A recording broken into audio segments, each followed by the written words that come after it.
Thank you for joining me once again on TMI Tuesday as we have the topic for today's discuss as the North oil find controversy, industrial and political implications. And discussing this with me, I have a very erudite analysts, and starting from my extreme left, I have immediate past chairman of ASU Uniben chapter and the HOD of chemistry department, Uniben, and he is a public affairs analyst, Professor Julius Iyasele.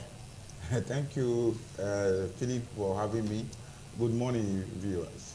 And next to him is a political analyst, a mechanical engineer by profession, and also a social media influencer, Frank Ehiosun.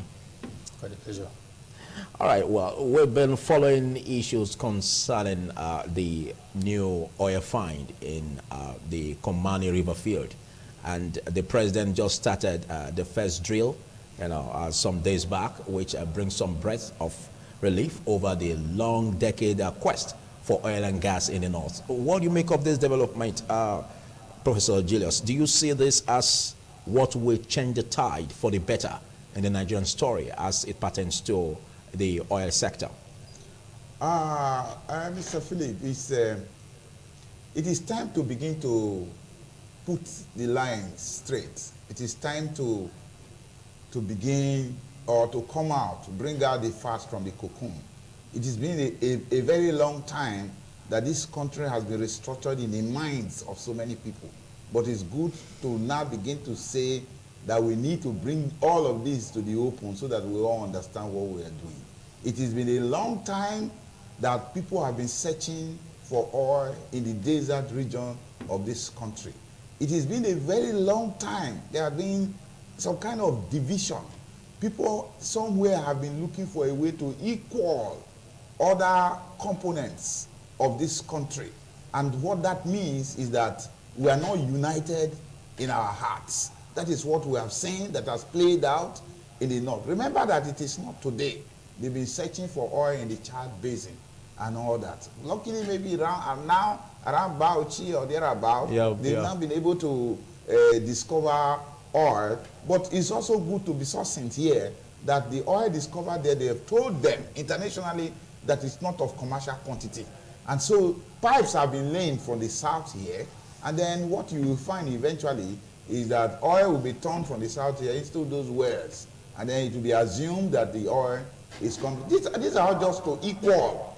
In fact, you know, I've been in discussion seminars where somebody tried to make unimportant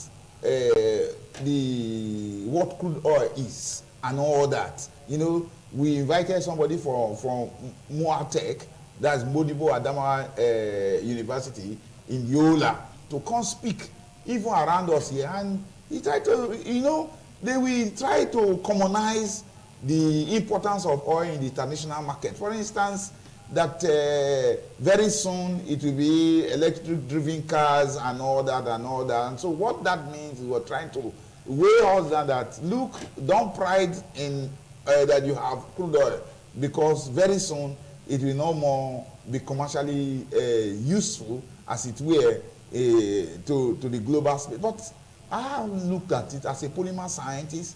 I try to ask, is it not the same oil that because that can form, you know, polymer materials or structural materials that are now forming the core of building materials, forming the core of even the automobiles? If you look at the cars now, most of the parts are no more iron, they are polymer materials. And these come out from the crude oil. You can synthesize crude oil into these structural polymers and all that and use them. So I begin to wonder. It is a long time, like I said, that this issue has been on ground.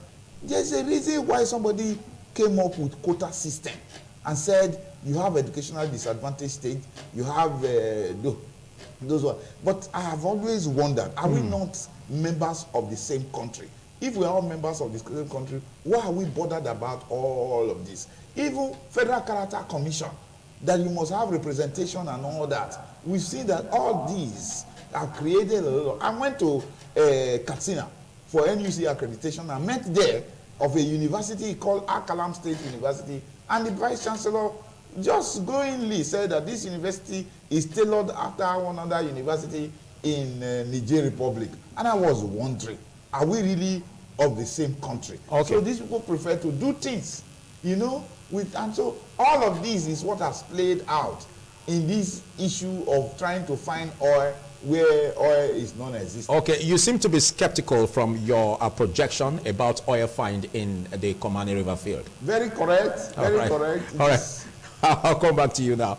Just like he is skeptical, other minds are over the transparency and the reality of this huge finding, as reports have it. And we also have it, as reports says, that it's going to bring about an addition of about 1 billion barrels, and of course 500 billion cubic feet of gas, you know, into the national reserves. Now, what do you make of this, Frank? Ordinarily, it would have been a cheerful news if the system were normal. Oh. If there were a conventional sense of justice and things take their normal route. But because of how skewed, unfortunately, things are, such a news now is riddled with so much controversies, is riddled more with suspicion than with hope. Really? And that comes as unfortunate. Of course it does. Most experts in the field, you read the papers, we hear their viewpoint, that it seems shadowy. That the discovery of such is supposed to be something cerebral. It's like somebody coming about the fact that I've discovered the cure for HIV. You don't keep it in the blues. You bring the facts to the public, send it to relevant authorities, international organizations, so that your piquancy and potency in such pursuit will be brought to light. And the value addition would bring profit where necessary. But in this case, a number of folks have affirmed, what is it about this 1 billion barrels? Those who are experts in the field say, where is the data? If it is real, facts speak for themselves. How come those who are supposed to be up there in expertise as far as this stuff is concerned are not detailed about it? So that calls for questioning. Secondly, they question the funding that went about in the process. Yes, 30% is marked from NNPC profit in the PIA that was passed, unfortunately, that was suspended by the same government. And even before the 30% profit from NNPC was a mark for such exploration, as it were, frontier exploration business. They've always been exploring with billions upon billions and hundreds of billions of our money in some opaque form. No detail is known to the public. By the records, they affirm that in the past 4 decades, not less than $3 billion has been expended on such ventures. This so-called discovery, the OPL 809 and 810, as it were, on the Gongola Basin, it was as far back as 2005 that those oil wells were allotted, so-called. That's some 17 years ago. OBJ was the president then. On and on and on, monies have been spent. The NNPC has a segment, or a section called Frontier Exploration Services. It's their responsibility to go about such ventures, to explore for oil where necessary. Now, in 2021 audited report that they published not too long ago, it's been affirmed that that section is omitted from the audited report. And people are asking questions, why? So when actions and inaction, on and on and on, breed suspicion, it makes what is supposed to be exciting disdainful. Oh. Yeah, that's where we are. Okay. And some people are equally asking questions. Okay, what is it about it? 1 billion barrels. It's cool. I concur quite with Prof's viewpoint a while ago, where he talked about the way they tend to undermine this, the prospect of oil, possibly because it's not always been on their own front. In 2014, Bukaje spoke in the Northern Elders Conference. It's in the public domain, where he affirmed that the Niger Delta or states in that region should not even say they have oil. There is no their oil. He gave some science that is known to his own school of thought. That's based on, in quotes, that school of thought, based on whatever landscape, land size and all whatnot, that the oil in the south actually belongs to the north. So if they want to claim ownership, it should rather be called Northern Oil. So me, I want to hear what he will say next week or this week, as the case may be. Okay. Since oil has been found in so-called The Common River Field. in their divide. Yes. What will you call it? Will you call it Southern oil? Since I don't know how you go by the theory. That's why I said there's so much to say about I think we're going to still be seeing more reports. But you are a chemist, Professor Julius. Now, let's get to know at what point, because some are looking at it from a skeptical perspective, just like you are and Frank. At what point can you say that this really becomes a reality in the north about the oil find? What should be seen as possible evidence to show that really what has been said is really confirmed? And again, even if there are facts concerning the field not being able to produce what we are having as reports have it, can't those facts change with time? My brother, it's very, very unfortunate. Nigeria is an arrested development. You know, the issue here is what we are not together. That is the honest truth. And these people who continually put us in this mess as a country have long time drawn their arrangement, their plans. And so many of our people who will go from here, maybe even legislators, people who get it even in government, go there to and act as play second fiddle and take whatever instruction that is passed onto them. And then because, or maybe successfully, those who know, who have been planning, have brought their conscience over. That is what I'm saying here. But it's going to be difficult for us to now come to a point where we now say, yes, it is true that oil is in commercial quantity here. When it was first of all discovered, they said the oil is not in commercial quantity internationally. But at least it's an oil site. Yeah. I think that establishes it. Anywhere here can be oil site. You have so many sites. Yeah, we have the inland frontier lands like in Sokoto. We also have reports of Sokoto having such prospects. You find oil in many places. Okay. But then, is it of commercial value? That is what we are talking about. It's not just whether you find oil anywhere. Because we know the process of oil formation and all that. So, it is not in commercial, it is not in what you are seeing. Pipes have been laid from the Niger Delta down to the north. They are making spirited effort now to see that Kaduna refinery begin to work.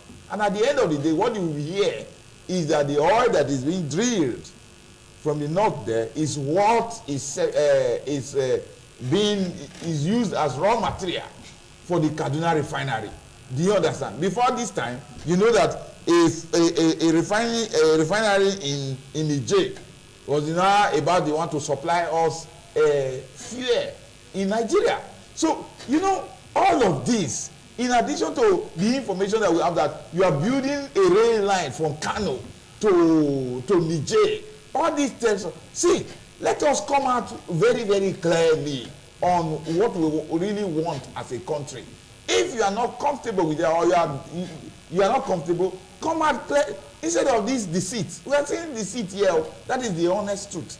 It's for me, this country as it were is not. We are not united.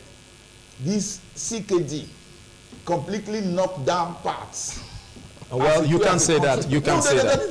You can say that. I understand. I understand the perspective from where you are coming. I understand the perspective from where you are coming. Why would you? But as long as we already have reports, like you also even confirmed that the quantity of oil deposits there is not of commercial value. Yes. But the fact remains that it's an oil site. And you have also added that you have oil sites everywhere. Okay, you said so. Yes. And you also made this issue concerning pipes being laid. Yes. You know, from the south, but you are aware connecting to the north. But you are aware. We're all aware. Now, some have believed that this could have a regional agenda. But let's look at the prospects that we could get from this, looking at it from the optimistic perspective. Frank Ayosu, what do you see as prospects if we are to believe this story? Taking a view with the lens of optimism, I'm giving consideration to what the president said at the opening ceremony, so-called. Unfortunately, details are not quite out, like so many experts have framed after that speech, where he said that the Kulmani discovery was attracting or had already attracted about $3 billion dollars investment. Yes, dollars, what investment. So, in dollars. For me, that amount is frightening. Is exciting, so exciting that I could describe it as frightening. If it's real and there are requisite details buttressing the sectors, the investment partners that are bringing those funds, of course it will be much more exciting and it will give flesh to the opportunity that we're talking about. Like I said from the outset, that ordinarily it's supposed to be a joyful news. The discovery of oil anywhere in commercial quantity, even in the US, the foremost economy the world over, they will find it as exciting, as joyful, because it's additional. It's additional job opportunities, it's additional revenue for the state, it's creation of, as in, more value chains that will promote the entire livelihood of not just where it's located, but possibly the nation at large. So if not for the controversy surrounding the secrecy, the opaqueness, the seeming lack of requisite information as it pertains to all that is needed to be known in that sector, especially when experts have spoken on and on and on, we already should be excited. That's my point of concern. But there's optimism. If the facts as been put forth are exactly so, there's hope. Somebody, though that's not quite exciting, the more powerful, whatever it's called, where he said that in the paper, I think yesterday or day before yesterday, that thank God that oil has been found in the north, so that right now there's no reason for contention anymore. What I have, you have, so everybody can be on their own. But I don't see. That is the situation. No. You may mention the fact that we are supposed to be united as a country. Yes. And even Frank also said that it's supposed to be a cheerful news. Yes. In comparing with what Prof said, when he talked about CKD, even if it's not CKD in total, in a normal, just sorry for the digression, for a nation state to be called a nation state, the nation state, as it were, the government must be in charge of every sphere called space. That's what defines the sovereignty of the state.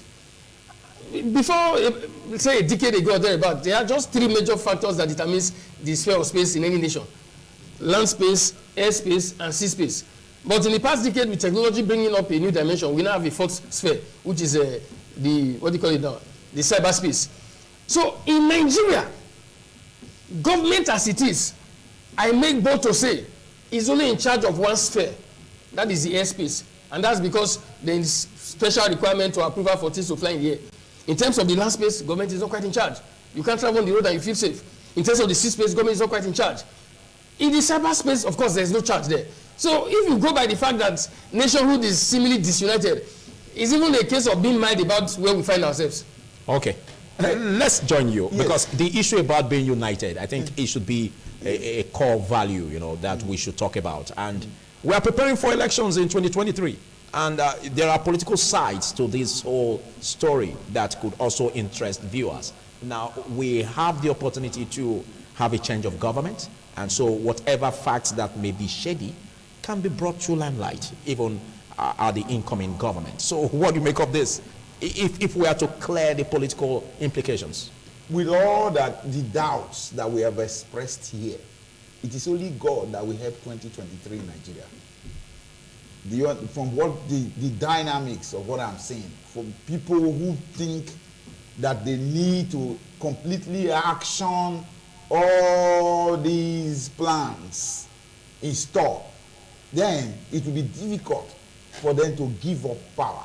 But we have a promising electoral umpire that is saying that it must ensure that the election is credible, is free and fair. And so if we have that and it comes into fusion, then it means that's a breath of relief for the electorate. Talk is cheap. That is just it.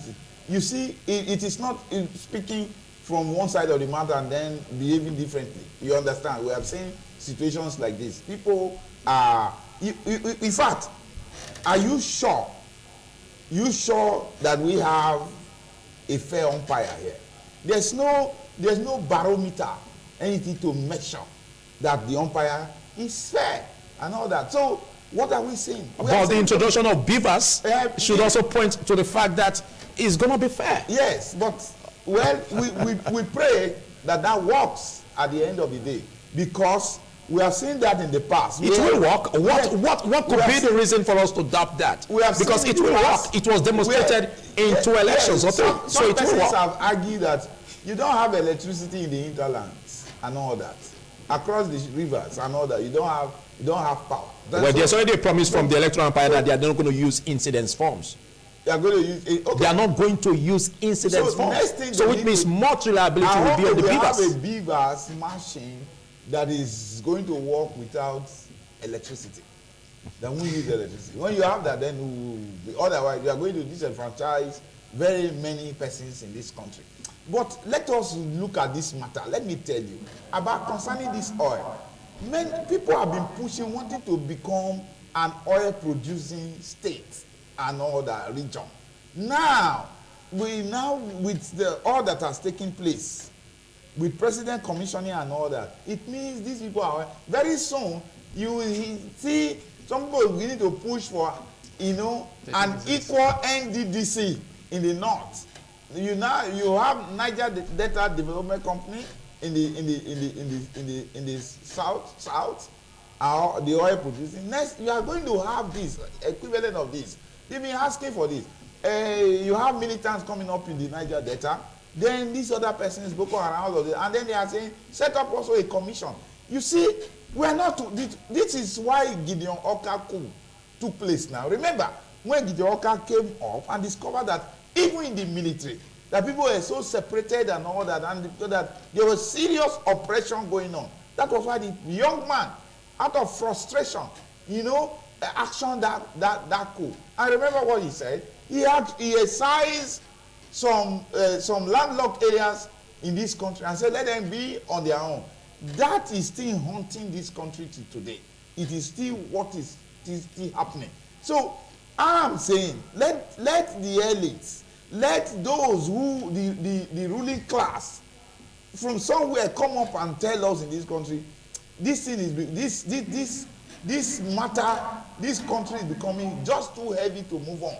Let's take some decision so that we can move on. Okay. You see, if the regions worked better, yes, at a time in this country, why can't we return back to it and let every region develop, along its own line and at its own pace? Competition brings promotion, brings advancement. If the regions are there, remember, then we had the granite pyramid in the north, we had the cocoa in the southwest, and then you have palm produce from the east. When it was that, the regions were developing. Awolowo had education as its own industry, and that has paid off for citizens from the southwest, okay, and all that. So why won't we now say, okay, let these 3 regions develop on its own at its own pace? I mean to say, and instead of this shady arrangement where there's no trust, nothing. Okay. Can you do now? If you see action going on and all that, you know that there's no trust. Well, I think this is a reflection. There's no trust, there's no relationship. This is a reflection of most Nigerians, as they feel about the government, and I think that's where the opportunity comes in for timely elections to be conducted. And there seems to be some fresh air. I don't know if you agree with me on that, Frank Ayoson. Now we have the political space, we have the political parties, what we may term major political parties. We have the spread of those who are in the north as candidates, and even the south as candidates. And it's left for the electorate to decide on how they want it. Don't you see the coming election as a hope that will bring about restiveness in this area, as a that will bring about prospects, in this area? Don't you think so? Yeah, I think so to a large extent. Of course, like you said just now, it's very unfortunate that our political practice is such that some diminutive sense of holding to account those are elected only takes place once in 4 years. Because if it were a functional democracy, where the arms of government are functional, where equality exists between the executive legislature and judiciary. On and on and on, those are elected will be held to account. The primary function ordinarily should be that of the legislature, whose purpose is representation, lawmaking, and oversight. But in Nigeria today, you can't quite vouch for oversight. In terms of representation, dismal. Lawmaking is a story for another day. Because what is the fruit of that which has been done so far?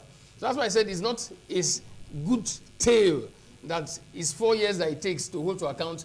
And even that 4-year time is not even guaranteed, but for the fact that in this 2023, we are hopeful that there will be some free and fair election in the sense. Coming to what he affirmed just now, I appreciate his fears. The issue of beavers, what gives us hope concerning beavers is the fact that the president has signed the bill. It's not an act, the electoral act, as it were. So the use of beavers is compulsory. The INEC chairman saying there will be no incidence form is not his power to so do.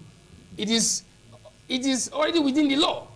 So that is the hope of the masses, that, okay, there will be law enforcement to ensure that this thing is giving vitality.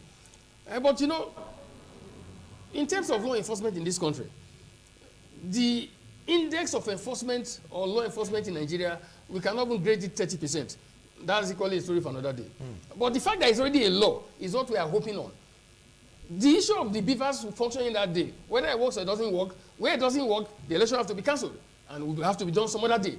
So that is why those who are experts in election rigging are a bit perturbed. Okay. Because when people do not concede quite to vote buying, maybe even when you pay them, they will not comply in totality, and it's not possible to adjust the system through the internal mechanism, it becomes quite a challenge. In 2015, I can tell with confidence that so many of the cases in which, what do you call the card reader at that time, smart card reader, yes, didn't work. In so many of the cases, it wasn't because the card reader was not functional. In so many of the cases, they were intentional, human errors. Where people just say, okay, if this doesn't work, go the other way. Some people saw them some little stuff. But in this case now, what happened in 2015 cannot happen. Because by the law, you must use it. Okay, by the law, you must use it. Yes. There's an electoral act in that regard. That's the point. So that's the reason why we have some sense of hope as it pertains to this election in 2023. Because the electoral arrangements, the use of beavers is cast in stone. Okay, so when that comes up and there's now some change, there's now a change of government, don't you think some revelations will also be made in these areas where we are thinking that they are shady? Of course, revelations will be made. But you know, still putting the views out there, beavers is not an all-in-one solution. It's a wonderful one, no doubt.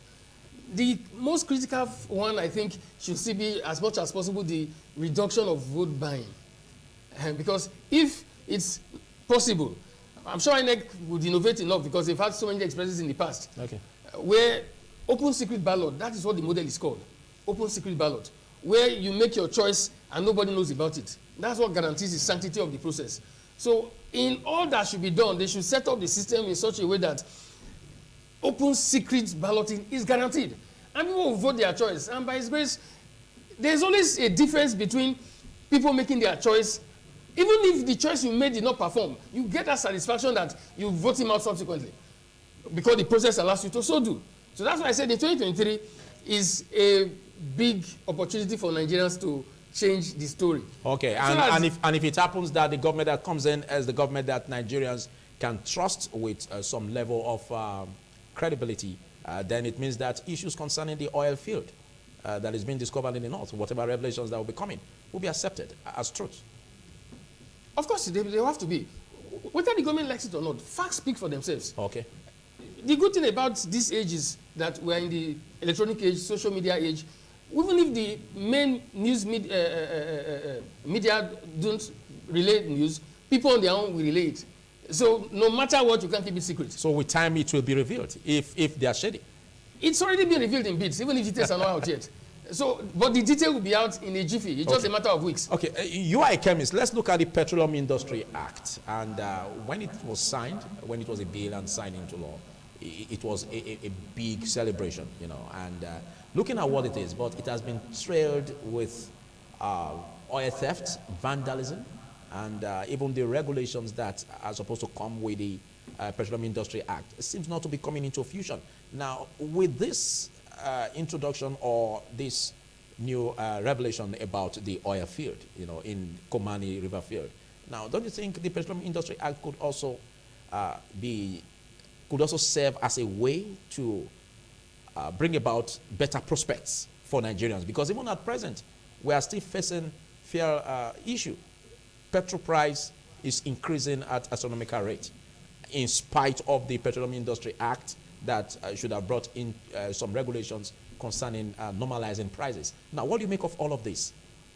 There is no way things will become normal with all the level of secrecy that this thing is shrouded in.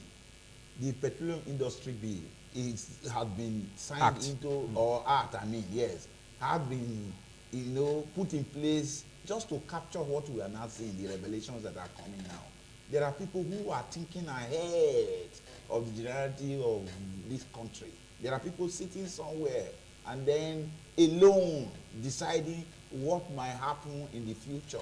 There are not so many Nostradamus in this country who are seeing tomorrow. And so they put up these acts, these ideas, just to fester their nets and all that. That is what we are seeing here. Like the regulation of the oil sector, for instance. Yeah, the regulation then was maybe to make things work better. But how? Better in what direction? To favor who? Is it really for the public or thereabout? It is not. All this is to favor some ideas. And like I've said, until things are normal, until we have really decided in our hearts to now live together, to work together as a country or as a nation, like he has said before. You know, what a nation means, people having, same goal, same dream, same hope. That is what it is. Once it is not that, you are hoping that maybe one day you may go on your own and all that, or join somewhere else. Then there's no way things will work. That is why I say, why won't all of us come out in the open and decide here and now that, okay, the way things are going, we can't develop like this. Okay, vandalism and oil theft has trade this whole issue in spite of the instruments of the PIA. What do you make of this? How can it be tackled in terms of oil theft and vandalism? On the issue of vandalism, I told the line of so many folks who have spoken in the past, oil theft is the business of government. As in to tackle it? The man who is doing it is the one that has to tackle it. I said it in contest. I don't get it. The man who is doing it, as in, are you saying that? The business of are you? government. I'm saying that. Well, no. I'm saying yes, that, yes, to tackle it. See, get my point first of all. The fact that oil has been stolen is because of government. Government is responsible. Oil being stolen. I don't want to just say it that government is the one stealing it. That's why I'm using this phraseologies. But my saying that it's the business of government reflects that fact. Nigeria is not the only oil produced country in the country. In the world. Not even in Africa. See countries like Angola. How do you describe the shame that is only in Nigeria that you hear that of crap like oil theft? There is nothing like oil theft ongoing. It is the in quote, government managing the oil that is stealing the oil. Now, truth be told. Well, that's your opinion. That's your opinion. It's my opinion. Come on, please. It's my opinion. I'm not contesting that fact. In fact, that's even a storyline that some people are thinking in this so-called new discovery. I read a piece by one dude who was saying, could it be another game plan to raise money for 2023 election? That this shadiness by which this thing was discovered and funds be pushed in that direction, could it be a new format as it was in those days under previous administrations where you used to have turnaround maintenance, but there was no turnaround, neither was there maintenance, but billions of dollars were taken out. Because we knew what used to happen in this country. In the first quarter of this Fourth Republic, under Obasanjo, in Obasanjo's time alone, the money spent on turnaround maintenance was over 15 billion US dollars. Nothing was turned around, no maintenance was done anywhere. So some people are wondering, could it be a means to take money for the purpose of election? I'm not saying that is it, but there's room for thought. And for me, I think anybody that is going to come up as president in the next election should not even be Minister of Petroleum. It is Arab nonsense. It is enough insult on Nigerians that nobody is held to account, which is the bane of nationhood in this country. But for the president to be Minister of Petroleum and everything that goes on there, because we know in Nigeria, the law is unfortunately not for all and sundry. The law is for those who don't have access to power. That's why no president is held to account. The only person that was held to account or is being held to account today in this Fourth Republic is the person that was appointed Minister of Petroleum, Desani Maduke. All the stories you have been hearing about what happened in the oil sector from 1999 to 2007, nobody can ask questions because Obasanjo was Minister of Petroleum. And as a president, unfortunately, the way the country is run, we don't hold our leaders to account. All that has been happening from 2015 till date, who will question Barry? Is the Minister of Petroleum. If there was somebody that had that capacity who was fully in charge, they may have held the person responsible just like Alisi Maduke is being held responsible today. So all that is ongoing today in this country, unfortunately. You see, no matter the laws you make, what makes a nation is discipline.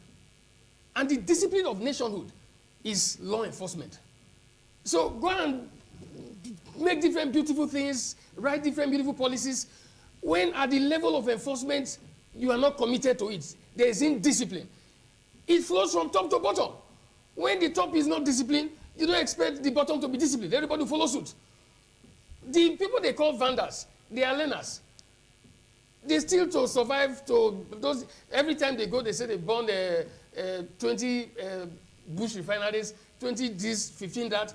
I say, see what government cannot do. Illiterates that are not schooled in the process of refining, they're able to do it. And I can tell you with all sense of confidence, there are people that buy refined products from some of these bush quarters. They use them in major sectors. If you have people that are into the business, they'll tell you that when they are told to supply, maybe in bank and some multinationals for their agents and what, rather than going to buy from NBC, they go and buy from the bush quarter. So the story of Nigeria, unfortunately, is not a healthy one. Okay, what you just said gives us the reason to look more into this aspect of privatization of the oil sector. Now, a lot of persons have come up with this fact that government is not really good managers of business. So to what extent would you support the privatization of the oil sector? Of course, the only thing that is inevitable is a change. You have, once you try a system and it's not working, the next thing is to try another. And so, if government for years have not been able to manage, in fact, is it not shameful that we produce crude oil in Nigeria and we cannot refine a drop? We can't find petrol. It is only in Nigeria you find that an OPEC country does not have petrol flowing from its pump. It is very, very sad. And so if government for years have held on to this and it is not working, why not let us try another system? Hand this thing over to private organizations and let's see whether we wouldn't do better. Okay. That is my take here. But the truth about it is that it would have been easy for government. It's simple sincerity of purpose. I'm telling you. What we have here is that people are not sincere. Even in governance, people are in competition in governance, and yet we say we are a one nation or a country. All right, thank you, Professor Julius Iyasele, and big thanks to you, Frank Eyosun. We're going to be taking a short break, after which we are extending frontiers of this discussion. Do stay.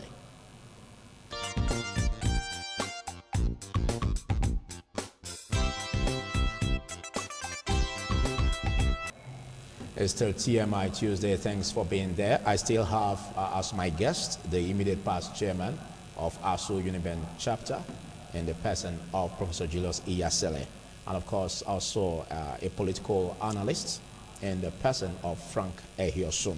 We're on the topic North Oil Find controversy, looking at the industrial and political implications. Now, Frank Eyosun, let's look at the possibility of exploring options by the present administration of President Muhammadu Buhari in bringing credibility or making people believe or see transparency in the North Oil Find controversy. What should be done in that regard by the administration of President Muhammadu Buhari to bring about some credibility to clear the seemingly doubts in the minds of Nigerians? It doesn't need to do anything.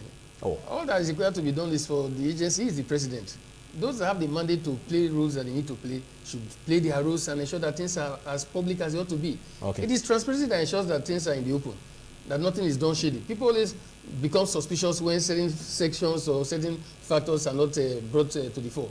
So it's not, if he wants to try and do something, that will seem like there's even something more shady in the process. Okay, because we have a figure here which has been stated that it's going to bring an addition of 1 billion barrels to the national reserves. And then we have the 500 billion cubic feet of gas. Now, if Nigerians see this, I think this could be some that's why I said, I'm not contesting that viewpoint. Should he have made a mistake? Nobody is perfect. If he mistakenly said $3 billion and it's less than $1 billion, what is being attracted? The regulatory agency, those who are in charge, will do the needful by normal communication. People will know the detail. And the records will show. The records will show. That's why I said that there's nothing, no magic to be. So it can't be shrouded in secrecy. It can't be shrouded in secrecy. Okay. Now, the issue of that 1 billion barrels, like I still say, what the president should even do more importantly, which was unfortunately a mistake he made earlier that has brought us further down the valley. Give vitality to the PIA. The PIA that he was the one that passed, all of a sudden they suspended it. Now we are becoming victims on and on and on because of indecision. The NNPC is supposed to be, in quotes, a public company by the clear provisions of the PIA situation presently. But all these attempts seem to be making it more off the course than the path it's already on. That is the point. It should give vitality to the PIA. The NNPC, breaking it down into the different sectors, creates some ray of hope, no doubt. But we know Nigeria now. So people are asking questions. It's not the same people that are manning it that the opaqueness by which they used to operate, they are still going about it. There is no system that can work quite where there's no accountability, where there's impunity. So if impunity is ruled out of their performance and day-to-day activities, of course, everything will be in the public glare, and people have confidence. And confidence, of course, would inspire those who work within the sectors and related sectors to put in their best. Okay, let's take your viewpoint in that regard. I have a revelation from God now on what the government should do. The revelation is that they should cut off all the pipelines that link the Niger Delta crude to the north. Oh. They should cut off all. You were talking about how to put credibility, you know, to show... Clear the doubts in the minds of some Nigerians. Yes, the thing that they should do immediately is to shut out all the pipelines. Are you saying that if it's not short and then you see billions of barrels, you know, being brought out from the drill, yes, you won't believe that story? Wait, how will I believe when you have been told that there's no oil there, that is not in commercial quantity? You cut off the pipelines and link this place, the Niger Delta, to this to the north, and then after you do that, the next thing we want to see is provide a loading bay where crude oil is being, you know, sold to international community, as it were. Continue to supply the refinery that you have in Niger with crude from the place, and then also to Kaduna refinery. Okay, but so, can't Nigerians also take an independent research on the oil side and find out against the background of previous researches made in that direction? Those who know have said that there is no commercial oil. Could there not be a possible? Could there not be a possible gap in that information that was given out? Is it not possible, as a chemist? Yes. Is it not possible that there could be a possible gap in that communication that brought the fact that there will not be of commercial quantity even if they are found or drilled in the oil field? Except the equipment that were used were faulty. You understand? The next thing that can be done now is that invite neutral bodies. I'm a public analyst. Call me, for instance, to come and take samples of the crude oil that is drilled in that place. Let me run a comparative analysis to the crude that you have in the Niger Delta here. If they are the same or closely the same, it means that It is not, you don't have crude oil. Okay, otherwise the features, otherwise they should be distinct. Yes, is that what you're saying? It shouldn't be exactly the same. Is it not possible to have exactly the same? Wow. How? It means that the well under from the Niger Delta is linked to the one that you have. Excuse me. These things are so clear. It has been a long time that we'll be talking about issues like this. And if you go to Benin Republic, you see BMJ Park. It's a Chadian park. You understand? A kind of a park because they don't have, you know, the waterways, or how to put it now. You understand? Yeah. They don't have what kind of port again now? The river port. You understand? And so they have a park there. I heard a time came in this country now, and then somebody was not developing a park in Kaduna state, and I was wondering, are we really not the same members of the same country? Why all this trying to duplicate all of this and all that? Okay. Simple things you are supposed to duplicate, you are not duplicating. Do you understand? To the extent now, if you find out, you see that the Air Force headquarters is in Kaduna, the police NDA is in Kaduna, you have the in Kaduna, NTI in Kaduna, NUT in Kaduna, almost everything. That doesn't show a structure of unity. Is that what you're saying? No, it isn't. Okay, These are I think things that you are supposed to in your closing remarks, we have elections coming, because I think that seems to be the hope of Nigerians. We have elections coming. What do you see the electoral umpire doing that will bring about difference in this coming election? And what do you see as the electorate doing to bring about a change?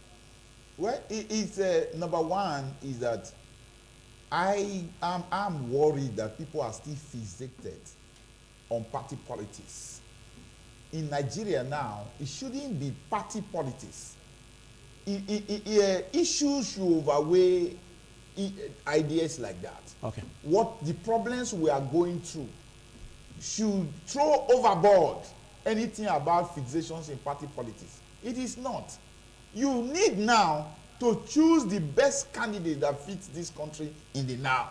Okay. The best person that will take us to a promised land. You understand? They can be, you know, at the presidential level, you can choose from any party. At the governorship level, you choose from any party, the best person. And then the same thing goes for National Assembly and all that. Okay. People shouldn't be fixated because we don't have parties in Nigeria. There's no APC. Show me any person who is in APC who was not a PDP before. All right, I take that as your closing remarks. I don't take that. Thank you. Let's get your closing remarks. Same question goes to you as we close on this. Even if I can't recall the question quite. No. What should the electorate do to bring a difference in this coming election? And of course, the electoral umpire. Okay, I think we have spoken on that before. They should simply make their choice responsibly, because the way our democracy is practiced, like we had affirmed before, gives us that opportunity, even if it's not so cast in quotes on stone. But I think make your choice, choose the right person. Okay, there's respite. There's respite in the forthcoming election to bring about a difference. That stuff you're asking just now. Yeah. Data speaks for itself. Okay. What the experts are asking for, to go and do research and drill, even countries find it very expensive. But when you have data, you say you have this, make it public. Okay. Data will prove whether it is 1 billion barrels, there's possibility of getting anything or not getting the other. All right. Coming back to when I was talking earlier concerning the beavers, it's actually INEC must take the credit. Okay. Because the Electoral Act gave room for electronic transfer. INEC under the leadership of Professor Mahmoud Yakubu. Of course. All right. That's all right. Big thanks, Frank Ayoson, and thumbs up to you, Professor Julius Iyasele, for pulling through on this show. This is where we call it a wrap on this segment. Next is insurance. Do stay.